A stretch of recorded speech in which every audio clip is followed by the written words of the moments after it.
J'ai repris le club depuis le 1er janvier avec l'objectif donc très clair de maintien en Régional 2. Donc ce soir c'est un match vraiment à 8 points. Dans mon discours d'avant-match, un match de Coupe de France, hein. On n'a pas le choix. Celui qui va perdre ce soir entame ses chances de maintien. Donc les garçons sont en train d'augmenter leur niveau d'exigence. La vérité c'est le terrain, après c'est le bilan comptable. Donc on va voir ce soir, mais on a mis tous les atouts de notre côté pour essayer de faire au mieux en sachant très bien qu'on a deux championnats à deux vitesses avec le haut de tableau, avec Panazol et Tulle, qu'on rencontre les 2 prochains matchs d'ailleurs. Et puis derrière avec Tenon, Riac et nous, peut-être quelques autres où on va essayer de s'accrocher. En tout cas, on est en progression et on va s'accrocher. C'est donc 2 équipes de bas de classement qui jouent leur survie ce soir en Régional de Poule C. Et Donzenac en vert ne va pas tarder à dégainer face à Tenon-Limérin en rouge. 8e minute, Quentin Hulmet trouve Théo Chaumont pour le 1-0. 20 minutes plus tard, le premier buteur va inscrire un doublé sur une belle frappe enroulée, touchée par le gardien, mais qui va se nicher dans la lucarne. Les locaux dominent et mènent donc logiquement 2-0 à la mi-temps. Au retour des vestiaires, Donzenac va continuer sa domination et inscrire un 3e but par Alexis Bory, seulement 5 minutes après son retour sur la pelouse.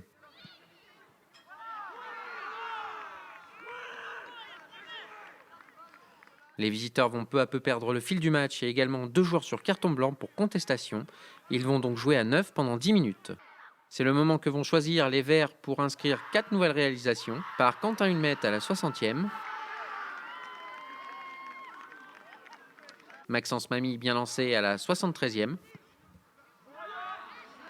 Victor Téréjol après avoir crocheté le gardien à la 81e. Et enfin Quentin Hulmet d'une belle frappe croisée dans le petit filet. La soirée aurait pu être parfaite pour les locaux sans l'expulsion de leur capitaine Vincent André dans les arrêts de jeu suite à un second carton jaune. 7-0, Donzenac peut encore croire au maintien, ce sera plus difficile pour Tenon-Limérin. On a déjoué parce on s'est pris au jeu, parce qu'on pensait faire quelque chose ce soir. Mais à l'issue du match, ça a changé quand on a des occasions qu'on ne marque pas et derrière on subit. Donc c'est normal qu'on s'en sort difficilement. On a aussi notre niveau d'exigence. On a eu, je pense qu'il n'y avait pas de discussion sur le résultat d'aujourd'hui. Donc on a mis en place ce qu'on voulait faire. Maintenant, on a encore beaucoup de travail pour pouvoir rivaliser avec le haut de la poule. Et c'est ce vers quoi on va tendre. On a encore et travailler. C'est les 3 mots que je leur ai donnés la semaine dernière suite à notre défaite. Et on va continuer dans ce sens-là en espérant pouvoir réaccrocher le plus possible de points. Et le milieu de tableau, en tout cas déjà, j'espère. Je ne connais pas le résultat de Riac encore. Mais dans tous les cas, ça nous fait du bien, quoi. Voilà.